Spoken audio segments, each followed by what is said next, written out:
Irmãos, eu peço que vocês abram suas Bíblias no Salmo 78. Salmo 78 é o segundo salmo mais longo do Saltério. Ele tem 72 versículos. O livro de Salmos é fácil de achar, ele está mais ou menos no meio da Bíblia. Então, se você folhear a sua Bíblia aí pelo meio, você vai encontrar facilmente, acredito, o livro de Salmo.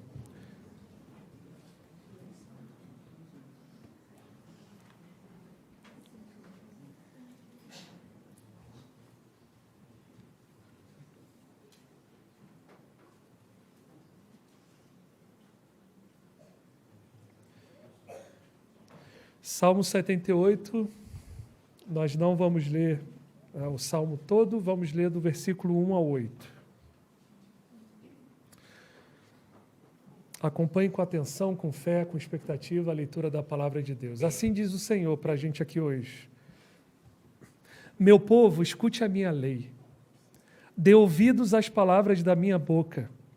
Abrirei os meus lábios para proferir parábolas e publicarei enigmas dos tempos antigos. O que ouvimos e aprendemos, o que os nossos pais nos contaram, não encobriremos a seus filhos. Contaremos à geração vindoura os louvores do Senhor, o seu poder e as maravilhas que fez. Ele estabeleceu um testemunho em Jacó e instituiu uma lei em Israel e ordenou aos nossos pais que os transmitissem a seus filhos, a fim de que a nova geração os conhecesse, os filhos que ainda hão de nascer se levantassem e, por sua vez, os contassem aos seus descendentes, para que pusessem a sua confiança em Deus e não se esquecessem dos feitos de Deus, mas lhe observassem os mandamentos, e que não fossem como seus pais, geração obstinada e rebelde, geração de coração inconstante, cujo espírito não foi fiel a Deus. Até aqui a leitura da palavra de Deus. Crianças, temos muitas aqui hoje. Deixa eu fazer uma pergunta para vocês. Vocês gostam de ouvir histórias da família de vocês? Gostam? Por exemplo, a história de como seus avós se conheceram, do casamento deles, a história de como eles se converteram. Tem também as histórias de quando o papai e mamãe eram crianças e aprontavam todas. Eu garanto que seus pais têm um monte de histórias engraçadas para contar, depois pergunte a eles em casa. Na minha família, por exemplo, a nossa história favorita é de quando a Susan era criança e pegava a lagartixa no quintal da casa, saía correndo atrás das primas, que fugiam desesperadas, gritando, né? Imagina a Ingrid e a Evelyn lá correndo da Susan. Davi e a Melissa amam ouvir essa história. Mas, claro, tem histórias tristes também, não tem? Tem histórias de geladeira vazia, de tempos difíceis, pouco dinheiro. Tem histórias de um tio ou primo que partiu cedo, deixando bastante saudade. Histórias que foram contadas para as crianças para que elas aprendessem a valorizar as coisas boas que têm, ou então para que elas evitassem caminhos tortuosos já tomados pelos seus pais no passado. Algumas histórias da nossa família falam de feitos memoráveis, de grandes conquistas, mas outras trazem vergonha, não trazem? Tem histórias que, se virasse filme, seria proibido para menores de 60 anos, talvez. E essas memórias são importantes, você sabe disso. Elas nos lembram que nós não brotamos aqui nesse mundo no vácuo, do nada. Nós não nascemos no vácuo. As nossas vidas estão conectadas a outras que vieram antes e elas impactarão outras que virão depois. Essas histórias nos lembram de onde nós viemos, gostemos disso ou não. E, portanto, elas nos ajudam a entender quem nós somos, a nossa própria identidade. Ouvi-las, num certo sentido, é como que olhar no espelho. E nós faremos muito bem se nós aprendermos com elas, aprendendo com acertos e erros dos nossos antepassados.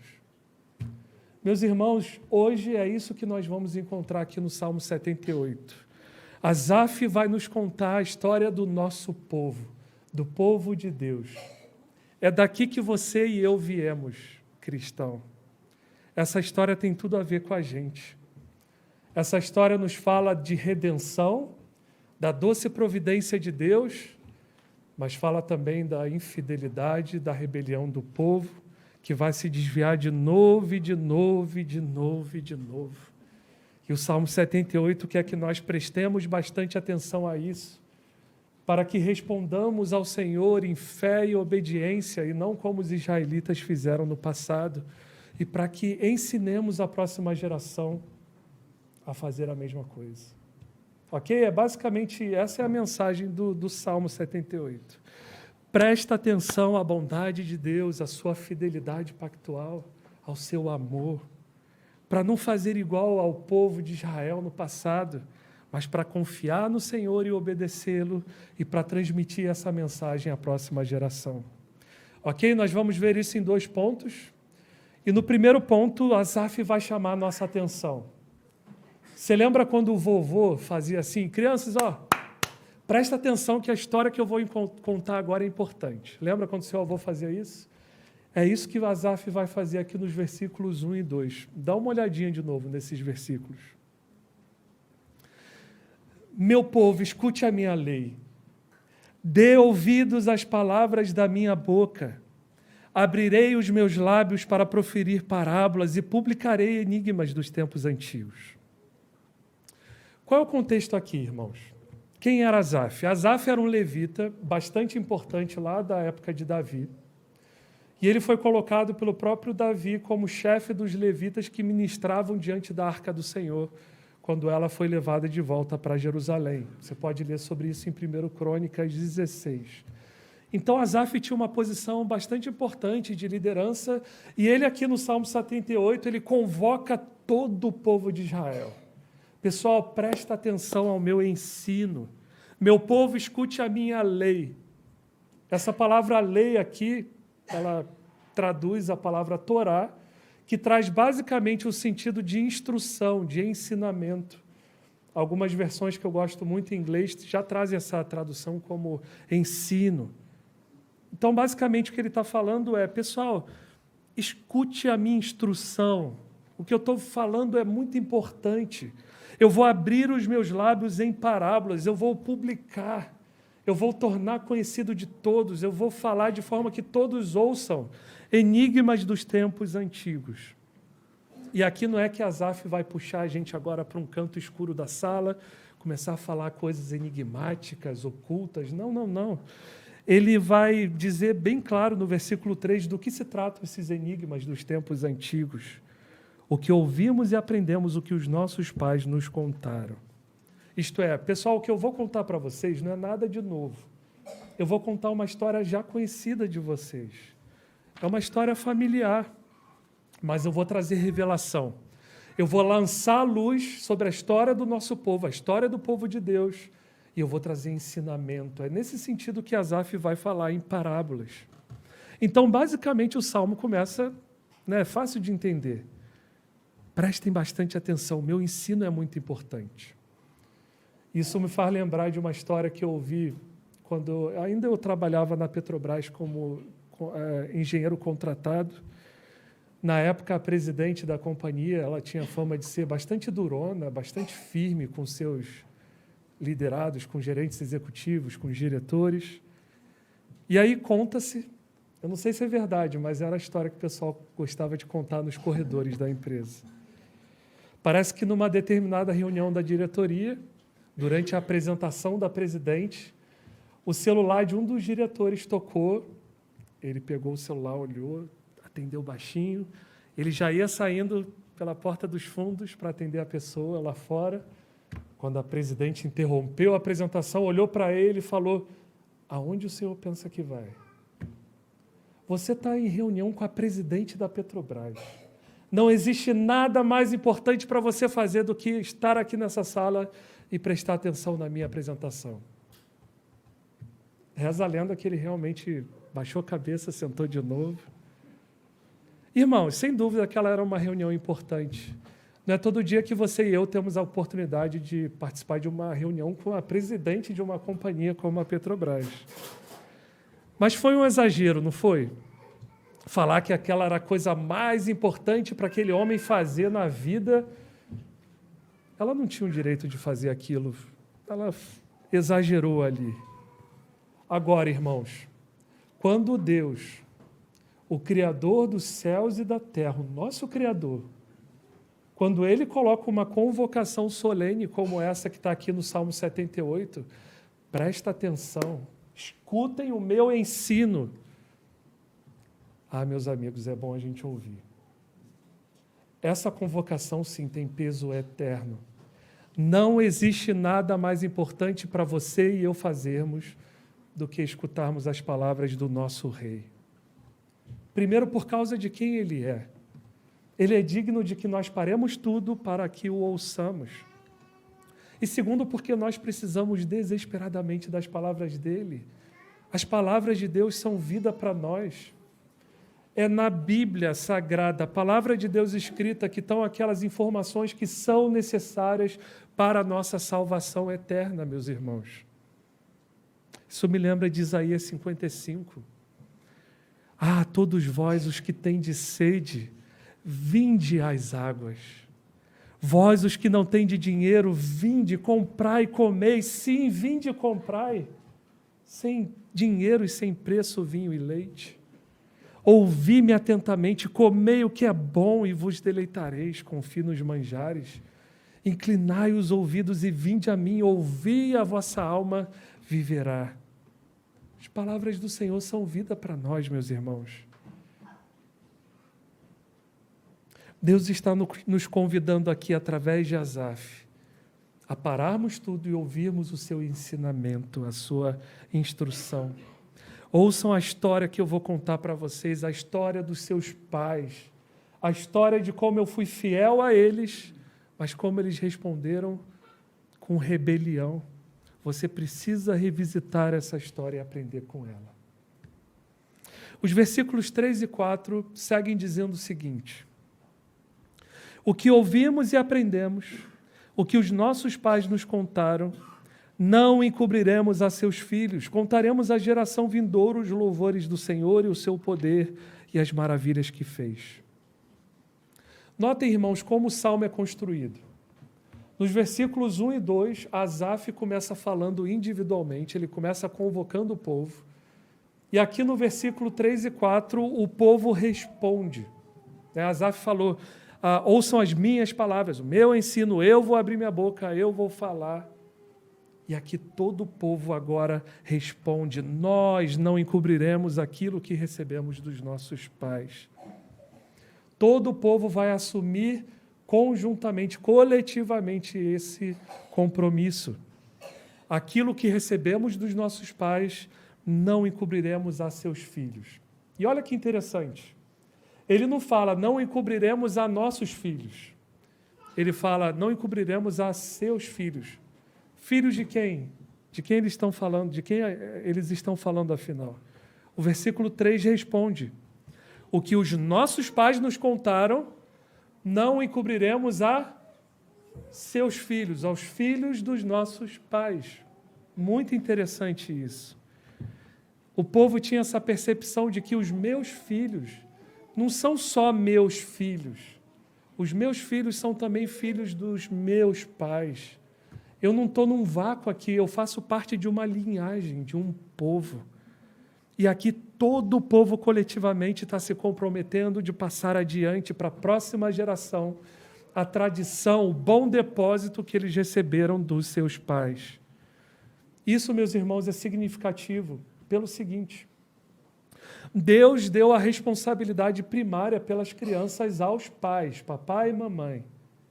Isso vai ficar claro no versículo 5, que nós vamos ver daqui a pouquinho. Agora, há um determinado nível, um nível secundário, em que toda a comunidade da fé é responsável por treinar a próxima geração. Eles aqui no versículo 4 estão fazendo esse compromisso como povo. Toda uma nação se comprometendo a treinar a próxima, a ensinar os louvores do Senhor e o seu poder e as maravilhas que fez. Agora, pensa sobre isso, Primeira Igreja Batista Bíblica do Rio de Janeiro. E aqui eu quero falar especialmente aos irmãos e irmãs que não têm filhos. isso é com vocês também. Vocês também têm uma certa responsabilidade com as crianças. Nós temos ouvido constantemente, a partir desse púlpito, que nós ensinamos o tempo todo, não é? O tempo todo, gostemos disso ou não, estando conscientes disso ou não. As crianças estão nos observando, elas estão ouvindo o que nós falamos, mas elas estão observando a nossa atitude, a nossa frequência, a forma como nós nos portamos durante o louvor, durante a mensagem. Tudo isso, meus irmãos, ensina bastante sobre aquelas coisas que nós valorizamos, aquilo que é importante para nós, aquilo que nós reputamos como digno de respeito, digno de devoção, e aquilo que não é tão importante assim, não é tão importante. As crianças estão observando o tempo todo e elas pegam rápido, tá? Irmãos, que tal se nós formos um pouquinho mais intencionais em relação a isso? Paulo escreve para Tito, dizendo que as mulheres mais idosas da igreja deveriam treinar as mais jovens a serem sensatas, honestas, boas donas de casa, bondosas, sujeitas ao marido. Como é que você, minha irmã, tem procurado praticar isso? Você já pensou em convidar uma jovem aqui da igreja para um café da tarde na sua casa? Ou talvez fazer um bolo juntas, ou ler um livro e discutir depois? Irmãos, esse discipulado, esse treinamento da próxima geração faz parte da vida cristã. O pastor americano Mark Dever, ele costuma dizer que se você diz que segue Jesus e não está ajudando nenhuma outra pessoa a seguir Jesus, eu não sei o que você quer dizer com seguir Jesus. Seguir Jesus envolve isso. Ajudar outras pessoas no caminho, ensinar, treinar a próxima geração. Isso é para toda a igreja, não é só para pastores. Nós temos essa responsabilidade coletiva, embora secundária, de passar o bom ensino para a próxima geração, de treiná-los na fé. Agora, qual deve ser o conteúdo do nosso ensino? Olha o que diz o final do versículo 4. Os louvores do Senhor e o seu poder e as maravilhas que fez. Esse deve ser o ensino principal, o principal conteúdo da nossa instrução, os atos redentivos de Deus. Pensa, por exemplo, no Antigo Testamento. Sempre que o povo se desviava, sempre que o povo se esquecia de quem eles eram, da sua identidade, o Senhor graciosamente enviava profetas ao povo e eles só tinham basicamente uma mensagem, que era apontar de volta para o Êxodo. A mensagem era: lembrem-se do que o Senhor fez. O nosso povo era escravo no Egito. Havia um senso de morte pairando sobre nós. Nós nunca poderíamos sair daquela situação por nós mesmos. Mas o Senhor nos tirou com um braço forte. Ele enviou 10 pragas. Ele abriu o mar vermelho diante de nós para que passássemos a seco. E durante o deserto Ele nos conduziu, nos sustentou. Ele nos salvou e continuou agindo em fidelidade e misericórdia, apesar da nossa rebelião, da nossa infidelidade. Certo? Essas são as maravilhas que Deus fez, os atos redentivos. Deus nos salvou. E nós agora, povo da nova aliança?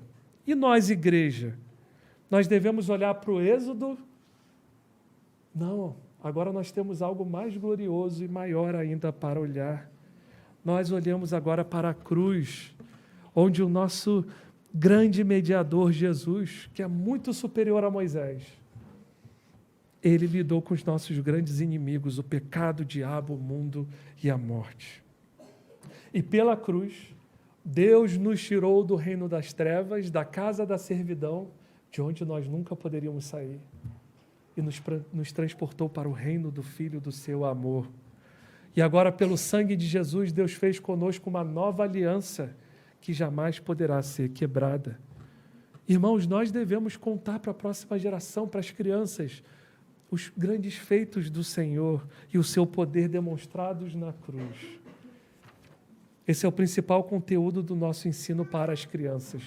Toda a igreja tem esse compromisso coletivamente. Bom, esse foi o nosso primeiro ponto. Nós vimos a convocação de Asaf para o ensino e a resposta do povo se comprometendo com a próxima geração. E o que nós vamos ver agora, na segunda parte, é como as famílias da comunidade da fé se encaixam nisso. Como é que as famílias da igreja se encaixam aqui? Olha de novo, por favor, os versículos 5 e 6. Ele estabeleceu um testemunho em Jacó, instituiu uma lei em Israel e ordenou aos nossos pais que os transmitissem a seus filhos, a fim de que a nova geração os conhecesse e os filhos que ainda hão de nascer se levantassem e, por sua vez, os contassem aos seus descendentes. O Senhor estabeleceu, então, um testemunho em Jacó, instituiu uma lei em Israel e ordenou que os dois fossem transmitidos. De novo, essas duas palavras, testemunho e lei, nos levam de volta ao Êxodo.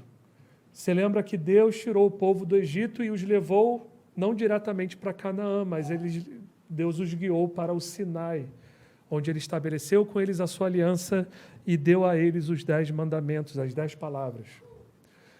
Vocês se lembram de como Deus introduziu os 10 mandamentos lá em Êxodo 20? O Senhor falou assim: eu sou o Senhor teu Deus, que te tirei da terra do Egito, da casa da servidão. E Deus vai repetir isso de novo, e de novo, e de novo, e de novo, por toda a Escritura. Esse é o testemunho que Ele instituiu sobre quem Ele é e sobre o que Ele fez pelo seu povo. Além disso, Deus deu a eles a sua lei. Deus separou para si mesmo o povo das outras nações e falou com eles: olha, vocês não vão ser igual às outras nações que estão cercando vocês. Não, não, não. Vocês serão o meu povo e eu serei o seu Deus. Essa palavra é extremamente importante porque fala do desejo de Deus de íntima comunhão com o povo, por pura graça.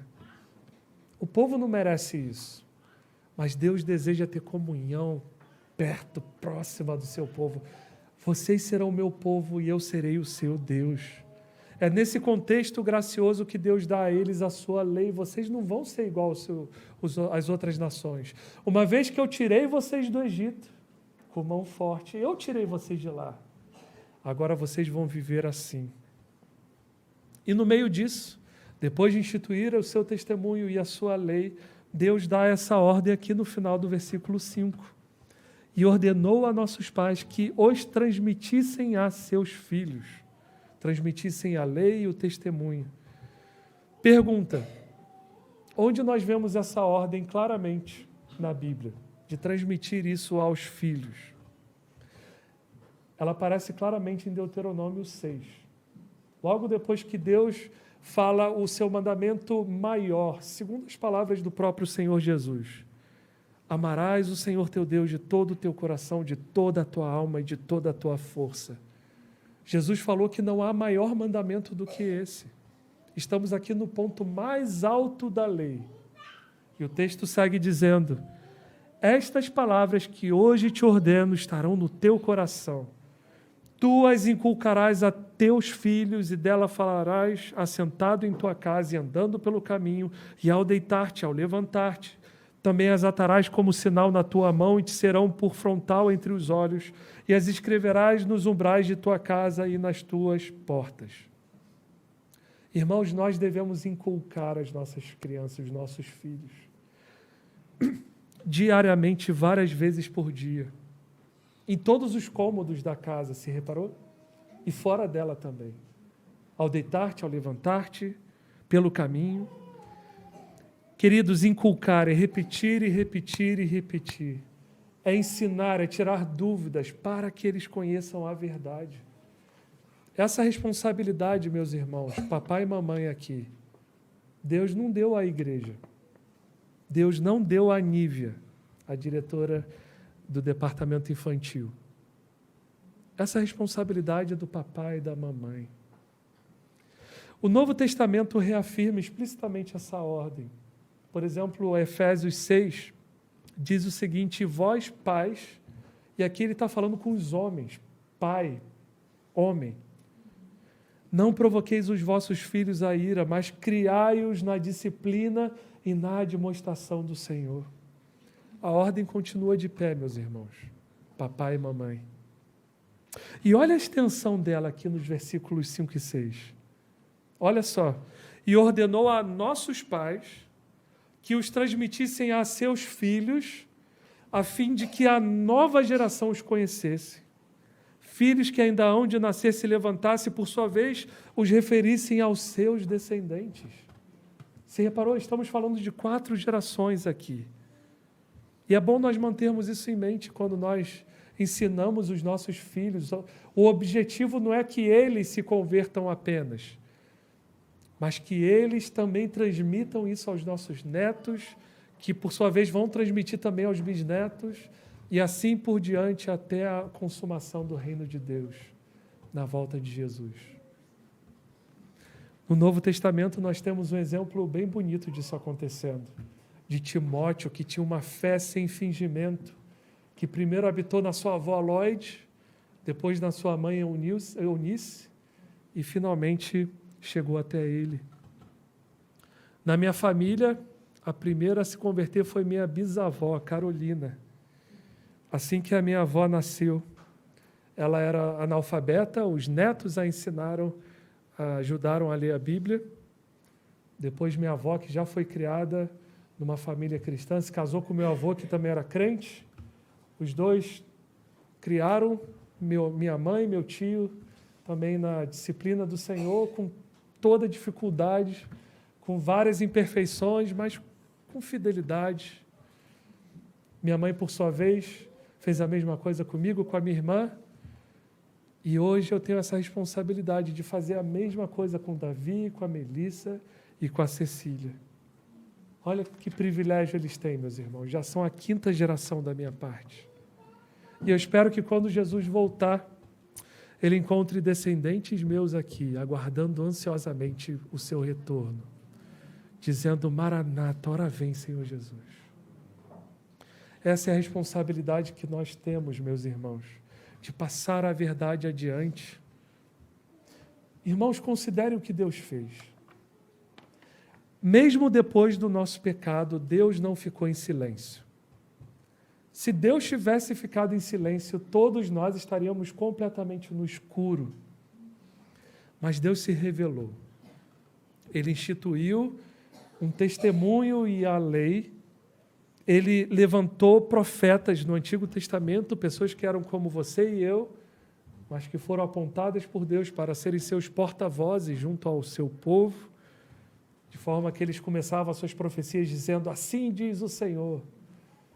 E na plenitude dos tempos, Deus enviou Jesus, a própria palavra de Deus encarnada, revelação última e final de Deus. Jesus, por sua vez, escolhe os seus apóstolos para serem testemunhas da sua ressurreição, dá àqueles homens autoridade para falar em seu nome, em seu favor, de forma que eles também são agentes de revelação no Novo Testamento. Depois, essa fé verdadeira que foi dada uma vez por todas aos santos, ela foi fechada num livro, cânon, e agora Deus fala para mim e para você: ensinem isso aos seus filhos. Todo o conselho de Deus. Agora, como fazer isso? Pense em 4 palavras. Como é que você, pai, você, mãe, vai fazer isso com seus filhos? 4 palavrinhas: orar, ensinar, modelar, perseverar. Primeiro, ore. Ore pelo seu filho, ore pela sua filha. Ore por você mesmo, pedindo graça a Deus.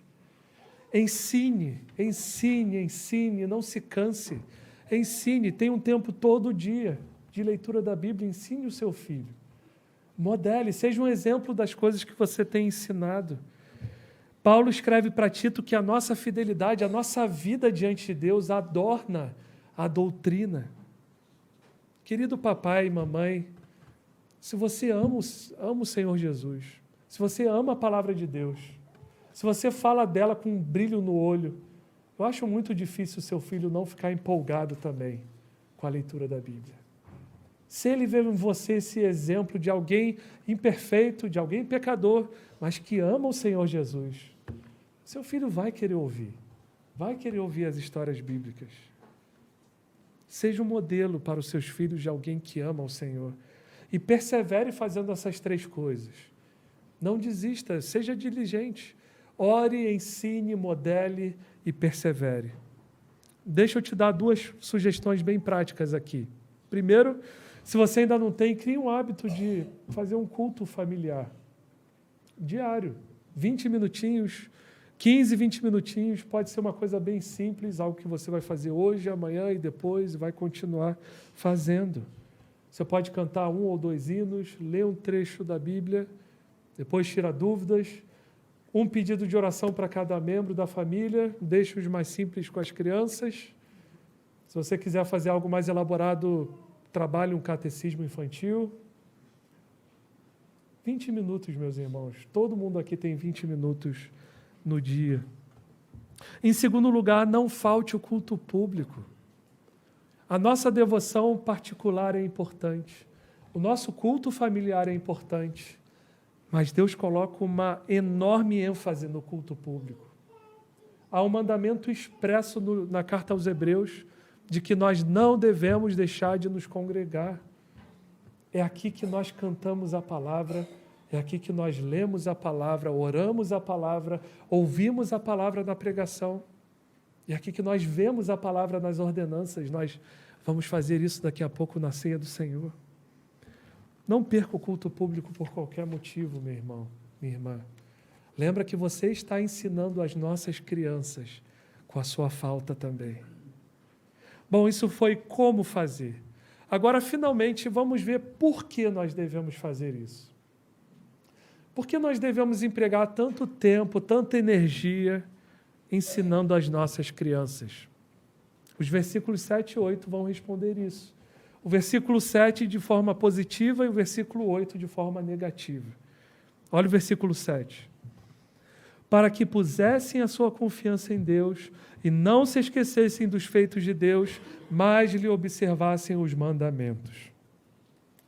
Aqui fica bem claro que o objetivo final da nossa instrução, do nosso ensino, não é que as nossas crianças conheçam fatos sobre Deus simplesmente. Não é matar a curiosidade disso aqui, dali, da Bíblia. Não, não, não. O conhecimento não é conhecimento pelo conhecimento, né? O objetivo é que eles conheçam a Deus e coloquem a sua confiança nele. O nosso alvo é transmitir conhecimento que leva à fé, fé salvadora. Que eles coloquem a sua confiança no Senhor, tenham o seu coração regenerado. Que eles confiem em Deus, não em beleza, não em dinheiro, não nas suas próprias capacidades, talentos, não na sua força. Nós ensinamos, nós pregamos, na esperança que o Espírito Santo vai aplicar esse conhecimento precioso ao coração deles, dando-lhes nova vida. E nós fazemos muito bem quando nós oramos pedindo a Deus que as nossas crianças nasçam de novo, meus irmãos. Nós precisamos fazer com as nossas crianças exatamente o que Asaf está fazendo aqui. Se você ler todo o Salmo 78, e eu deixo isso de trabalho de casa aí para vocês, lê o Salmo 78, lê do versículo 9 ao 72, o que Asaf vai fazer basicamente é pintar o nosso pecado de uma forma bem clara, bem nítida, com todas as cores, bem feio mesmo, como ele é. Aqui, meus irmãos, no Salmo 78 está a demonstração da nossa infidelidade, da nossa rebelião, da nossa falsidade, da rapidez com que nós murmuramos e murmuramos e murmuramos. O Salmo 78 funciona como um espelho. Você lê o Salmo e fala, esse sou eu aí. É exatamente assim que eu sou. O Salmo 78 foi projetado por Deus para nos quebrar. Mas, por cima de toda essa lama do pecado, nós vemos também as cores vivas da graça e da misericórdia de Deus, que superabundam sobre o nosso pecado. Nós vemos a graça de Deus e então, no meio do nosso espírito que está quebrado, começa a brotar fé, começa a brotar confiança em Deus. E é assim que o Espírito Santo regenera o nosso coração. Esse é o objetivo da nossa educação. Transmitir o conhecimento da verdade, que produz confiança, que por sua vez produz obediência. Olha o final do versículo 7. Para que pusessem a sua confiança em Deus e não se esquecessem dos feitos de Deus, mas lhe observassem os mandamentos. Isso aqui nos lembra, meus irmãos, que nós somos justificados pela fé somente, mas por um tipo de fé que nunca está sozinha. A verdadeira fé, a fé viva, ela sempre está acompanhada de boas obras, de obediência. Usando a linguagem de Paulo, nós não somos salvos por boas obras, mas nós somos salvos para boas obras. Vocês perceberam a diferença? Uma vez que nós fomos justificados por pura graça, sem contribuir nada com isso. Agora que fomos regenerados, temos uma fé viva, essa fé vai produzir obediência, ela vai produzir bons frutos. Nas palavras de Tiago, a fé sem obras, ela está morta. Pensa numa árvore seca, sem fruto, sem folha. Essa árvore está morta. Da mesma forma, vê uma fé sem obras, sem obediência. Essa fé está morta, essa fé não é real. A fé que é real, a fé verdadeira, ela vai produzir obediência. E aqueles que foram justificados serão santificados também, necessariamente. Embora a nossa santificação termine somente na consumação do reino de Deus, mas ela vai começar aqui nesse mundo. Espera-se que haja um crescimento em obediência, meus irmãos. Nós não vamos fazer isso perfeitamente aqui, por causa do pecado ainda conosco. Mas espera-se que haja uma progressão, um crescimento. E o nosso ensino aos nossos filhos, portanto, não deve parar no momento que eles nascem de novo, que eles confiam no Senhor, mas deve prosseguir também na santificação deles, sendo nós mesmos um exemplo para isso. Finalmente, o versículo 8 apresenta o nosso objetivo de forma negativa. Ele diz o seguinte: e que não fossem como seus pais, geração obstinada e rebelde, geração de coração inconstante, cujo espírito não foi fiel a Deus. O salmista está dizendo que é importante nós olharmos os exemplos negativos da palavra de Deus, para que nós não sigamos o mesmo exemplo de incredulidade. Incredulidade, meus irmãos, essa é a palavra-chave aqui. Aquele povo rebelde e obstinado, eles viram as maravilhas que o Senhor fez. Eles viram a manifestação clara do poder de Deus. Mas aquilo não produziu em seus corações a fé, eles não depositaram a sua confiança no Senhor. Por isso o seu coração foi inconstante e o seu espírito não foi fiel a Deus. Eles tinham um coração de pedra, meus irmãos. Olha o que o versículo 40 diz. Avança aí na sua Bíblia. Só para exemplificar esse coração endurecido do povo, coração de pedra. Quantas vezes se rebelaram contra ele no deserto e nos lugares áridos lhe causaram tristeza, tornaram a pôr Deus à prova e ofenderam o Santo de Israel. Não se lembraram do poder dele, nem do dia em que os resgatou do adversário. Meus irmãos, que triste ver o coração do ser humano petrificado pelo pecado. Isso aqui, meus irmãos, é um vale de ossos secos, não há vida aqui. O povo é simplesmente incapaz de obedecer a Deus, de responder em fé e obediência. Eles estão mortos na sua incredulidade, da mesma forma como os nossos filhos também estão, a menos que o Senhor lhes conceda vida. E aí, meus irmãos, tem esperança? Num salmo escuro como esse. Qual é a nossa esperança? Qual é a esperança que os nossos filhos conheçam o Senhor realmente? Coloquem a sua confiança nele. Qual é a esperança de que vá brotar fé no coração dessas crianças? Lá no final do salmo, Asaf termina falando de Davi, que Deus o escolheu, o tirou de trás das ovelhas e o colocou para ser pastor de Israel, a sua herança. E o último versículo diz: e ele, Davi, os apacentou segundo a integridade do seu coração e os dirigiu com sábias mãos. E assim termina o salmo. Ou seja, que interessante, né? Asaf termina com essa incrível nota de esperança.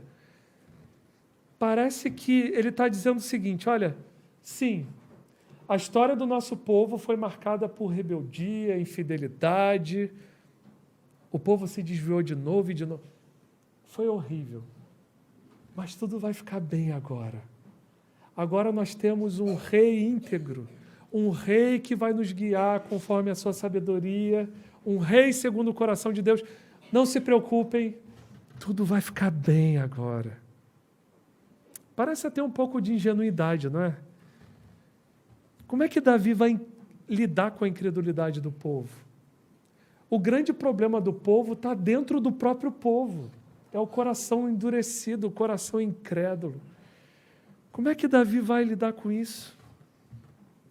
Irmãos, Davi de fato foi um rei fantástico. Foi ele que introduziu a nação de Israel ao seu tempo áureo. Aquele foi o melhor período de Israel como nação, como Estado. Mas como nós sabemos, Davi também era pecador. Davi também teve os seus momentos de rebelião contra Deus. Davi falhou em transmitir aos seus filhos, é ou não é? O testemunho de Deus e a sua lei. Mas apesar disso, Deus disse a ele que um dos seus descendentes eventualmente se sentaria no trono para sempre. E esse novo Davi, esse descendente de Davi, esse sim seria perfeitamente justo, íntegro e sábio. Fica bem claro aqui no Salmo 78, meus irmãos, que Davi é apenas uma sombra, o prenúncio da chegada de um grande rei, que ele sim venceria o pior inimigo do povo de Deus, que está dentro do próprio povo de Deus. Você lembra o que o anjo disse a José no anúncio da chegada de Jesus? Ele salvará o seu povo dos seus pecados. Esse novo Davi, ele vence todos os nossos inimigos. Ele triunfa sobre o nosso pecado, sobre o diabo. Lembra do que João escreveu? Para isso se manifestou o Filho de Deus, para destruir as obras do diabo. Ele triunfa sobre o mundo e sobre a própria morte. E através da sua morte na cruz, sofrendo a punição pelos pecados de todo o povo de Deus, Deus firmou conosco uma nova aliança que é superior àquela que ele havia firmado no Sinai com o povo de Israel. Como é que é essa nova aliança, meus irmãos? Como Jeremias descreve essa nova aliança? Porei a minha lei no íntimo deles e a escreverei nos seus corações. Ele vai tirar esse coração de pedra e vai escrever a própria lei de Deus no nosso coração. Eu serei o seu Deus e eles serão o meu povo. Meus irmãos, o Rei Jesus, o Filho de Davi, o mediador da nova aliança, ele é capaz de tirar o coração de pedra dos nossos filhos e colocar um coração de carne no lugar. Ele é capaz de lidar com essa incredulidade, que foi a grande pedra de tropeço do povo de Israel. Ele é capaz de dar um novo coração para a gente, através do seu Espírito. Eu gostaria de concluir essa mensagem dizendo a todos aqui que ainda não fizeram isso, crianças, creiam no Senhor Jesus e vocês serão salvos. Façam como Asaf e tantos outros. Coloquem a confiança de vocês nesse rei. Vocês receberão um novo coração. Essa tem sido a nossa história, queridos. E eu espero que ela seja contada e levada adiante até a volta do Rei Jesus. Vamos orar?